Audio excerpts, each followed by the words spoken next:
ఇబ్బందులు వారిని దేవుడు ఖచ్చితంగా పట్టించుకుంటాడు. ఇక్కడ నోహోవును మనం చూస్తాం. రెండోది మనం చూస్తే రెండోది మనం చూద్దాం చూడండి. రెండోది యోసేపు 39 అధ్యాయం, ఆదికాండం 39 అధ్యాయము.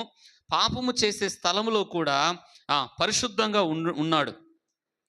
పాపం చేసే స్థలములో ఉన్నప్పటికి కూడా అతను ఎలాగున్నాడంటే పరిశుద్ధంగా ఉన్నాడు. 39 9వ వచనం మనం ఒకసారి చూస్తే, ఒకసారి చదవండి.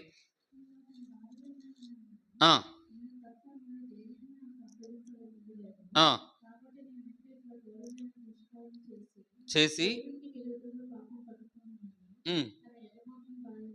అని ఇక్కడ చూడండి, ఆమె రోజు అంతకుముందు నుంచే మాటి మాటికి ప్రతిరోజు శోధిస్తూనే ఉంది, ప్రతిరోజు బలవంతం చేస్తూనే ఉంది. చాలా రోజుల నుంచి, అది ఒక్కరోజే కాదు, అంతకుముందు వచనాలు పై వచనాలు చూస్తే ప్రతిరోజు కూడా అతను బలవంతం చేయబడుతూనే ఉన్నాడు.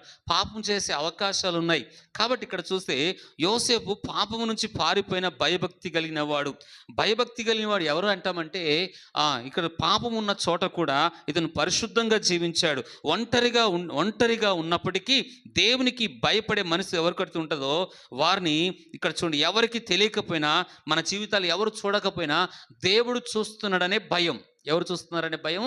నన్ను దేవుడు చూస్తున్నాడు. ఇక్కడ యోసేపును మనం చూస్తే యోసేపు ఒంటరిగా ఉన్నాడు. యజమానుడు కూడా లేడు, పనివారు కూడా లేరు.